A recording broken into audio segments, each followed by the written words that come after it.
Hi friends, இன்றைக்கான வீடியோவில் ரொம்ப சுலபமான கேக் ரெசிபி தான் பார்க்க போகிறோம். அதுவும் மைதா, முட்டை, ஓவன், பட்டர் எதுவுமே இல்லாமல் சுலபமான மெத்தடில் செய்ய போகிறோம். நிறைய பேர் எதிர்பார்க்குறது மைதா இல்லாத கேக்கு, ஓவன் இல்லாத கேக்கு அப்படி தான் எதிர்பார்க்குறாங்க. அதை சாஃப்டாக எப்படி செய்கிறதுன்னு பார்க்கலாம் வாங்க.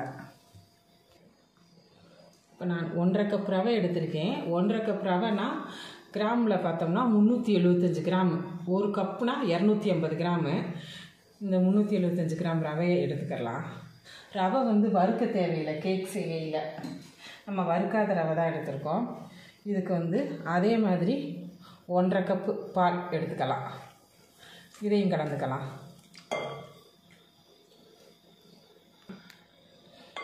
இப்போ இந்த 1.5 கப் ரவையை 1.5 கப் பால் எடுத்து நம்ம எல்லாத்தையுமே நல்லா ஒன்று சொன்ன மாதிரி நல்லா மிக்ஸ் பண்ணி விட்டுக்கலாம். ஃபஸ்ட்டு ரவையையும் பாலையும் நல்லா ஒன்றா கலந்து விட்டுறணும்.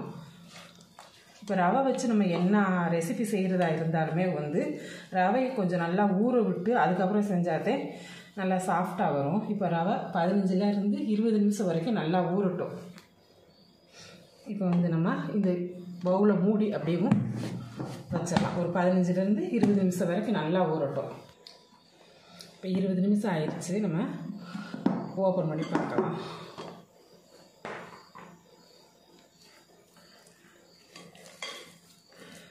இப்போ நல்லா ஊறி ரவை நல்லா மெதுவாக இருக்குது. நம்ம அடுத்து என்னென்ன பொருளை கலக்கலான்றதை பார்க்கலாம்.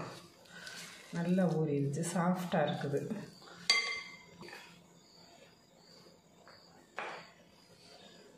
நம்ம அடுத்து 1 கப் பவுடர் சுகர், அதாவது சுகரை மிக்சியில் பவுடர் பண்ணி வச்சுருக்கேன்.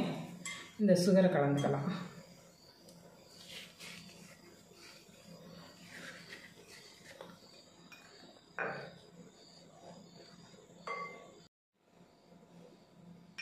$80 மில்லி சமையல் எண்ணெய் எடுத்துக்கலாம். வாசனை இல்லாத எண்ணெயாக இருக்கணும். நம்ம ரீஃபைண்ட் ஆயில் எடுத்துக்கலாம். இந்த எண்ணெயை நல்லா கலந்துக்கலாம். இது எல்லாத்தையும் ஃபஸ்ட்டு நல்லா மிக்ஸ் பண்ணிக்கிடுவோம். கேக் எப்பவும் மிக்ஸ் பண்ணுறப்ப கண்டபடி அடித்து மிக்ஸ் பண்ணக்கூடாது. ஒரே பக்கமாகத்தே கலந்து விடணும். அப்போ தான் ஏர் பபிள்ஸ் உடையாமல் இருக்கும். அப்போ ஏர் பபிள்ஸ் உடையாமல் இருந்தாலே கேக் ரொம்ப சாஃப்டாக இருக்கும். ஒரே பக்கமாகவே கலந்து விடணும்.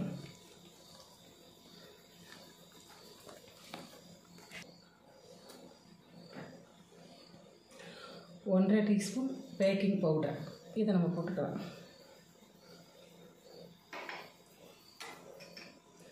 அடுத்து 3/4 டீஸ்பூன் பேக்கிங் சோடா. இது ரெண்டையும் எல்லாத்துலேயும் படுற மாதிரி கலக்கணும். ஒரே இடத்துல போய் இந்த பேக்கிங் பவுடரும் பேக்கிங் சோடாவும் நின்றுடக்கூடாது. அதனால் நல்லா கலக்கணும் பொறுமையாக. அப்போதே கேக் நல்லாயிருக்கும். ஒரு இடத்துல போய் அந்த பவுடர் நின்றுக்கிடுச்சு அப்படின்னா கேக் சரி வராது.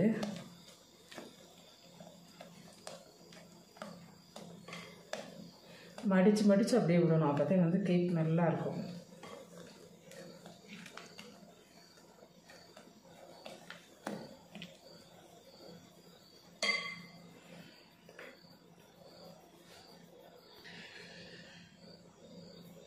வினிகர் 1/2 ஸ்பூன் எடுத்துக்கலாம்.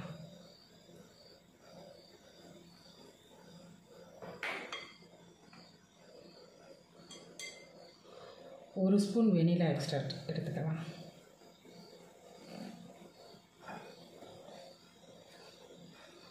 இதை நல்லா கலந்து விடணும். ஃபஸ்ட்டு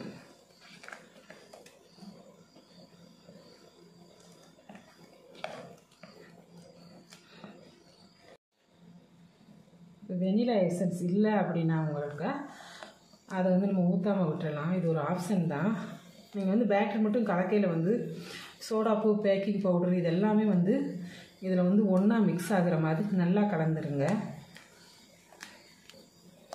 இப்போ நல்லா கலந்து விட்டாச்சு. கேக் பேட்டர் இப்போ ரெடி ஆயிடுச்சு. நான் இன்றைக்கி கேக் பண்ணுறதுக்காக ஒரு 5 லிட்டர் குக்கர் எடுத்திருக்கேன். நான் இந்த குக்கர் எடுத்திருக்கேன். உங்கள் வீட்டில் அலுமினியம் குக்கர் இருந்தாலும் ஓகே தான். இதில் வந்து நம்ம ஒரு பட்டர் பேப்பரை போட்டுக்கணும். போட்டுட்டு ஆயில் இல்லைன்னா பட்டரை நல்லா ஃபுல்லாக தடவிடணும். இது ஃபுல்லாக தடவிட்டு இதில் ஃபுல்லாக நல்லா தடவியாச்சு. தடவினதை வந்து நம்ம வந்து இப்போ வந்து கேக் பேட்டர் இதில் ஊற்றிடலாம். இப்போ வந்து 3 லிட்டர் குக்கர் இப்படி எடுத்தோன்னா அந்த அகலம் இல்லாமல் இருக்குமா, அகலமாக இருந்துச்சு அப்படின்னா கேக் வந்து கொஞ்சம் சீக்கிரமாக வெந்துடும். இப்போ கேக் பேட்டர் ஃபுல்லாக ஊற்றியாச்சு. இது வந்து கொஞ்சம் பபுள்ஸ் இப்படி இந்த மாதிரி இருக்கும். அப்படி இருந்துச்சு அப்படின்னா லைட்டாக அப்படி உடச்சி விட்டுருங்க. உடச்சி விட்டுட்டு லைட்டாக அப்படி தட்டி வச்சோம் அப்படின்னா அந்த பபுள்ஸ் இருந்தாலும் அது உடஞ்சிரும். அடி கனமான ஒரு தோசை சட்டி எடுத்து மீடியம் ஃப்ளேமில் ஒரு 10 நிமிஷம் ஃப்ரீ ஹீட் பண்ணி வச்சுருக்கேன். உங்கள் வீட்டில் இதே மாதிரி வந்து ஒரு வீணாக போன தோசை சட்டியாக இருந்தாலும் பரவாயில்ல, அதை நம்ம யூஸ் பண்ணிக்கலாம். இதை நான் கேக் பண்ணுறதுக்காகவே நான் அந்த தோசை சட்டி வச்சுருக்கேன். இப்போ வந்து அதுக்கு மேலே வந்து நம்ம இப்படி குக்கரை வச்சிடலாம். கட்டாயமாக ஃப்ரீ ஹீட் பண்ணணும், அப்போதே வந்து நல்லாயிருக்கும் கேக்கு.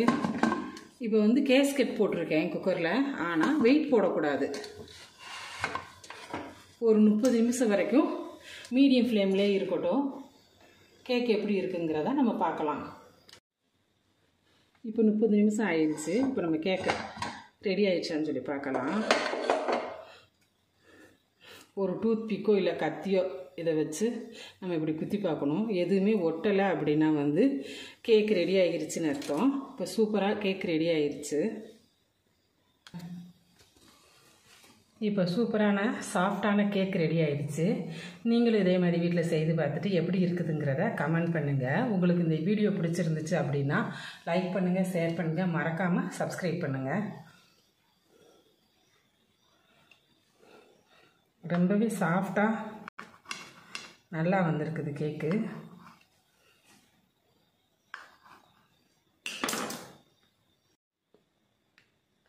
சூப்பரான ஸ்பான்சியான கேக் ரெடி ஆயிடுச்சு. இங்கே பாருங்கள் எவ்வளோ நல்லா டேஸ்ட்டாக வந்திருக்குது இந்த கேக்கு. நீங்கள் இதே மாதிரி செய்து பார்த்துட்டு எப்படி இருக்குதுங்கிறத சொல்லுங்கள். உங்களுக்கு இந்த வீடியோ பிடிச்சிருந்துச்சு அப்படின்னா லைக் பண்ணுங்கள், ஷேர் பண்ணுங்கள், மறக்காமல் சப்ஸ்கிரைப் பண்ணுங்கள். நன்றி, வணக்கம்.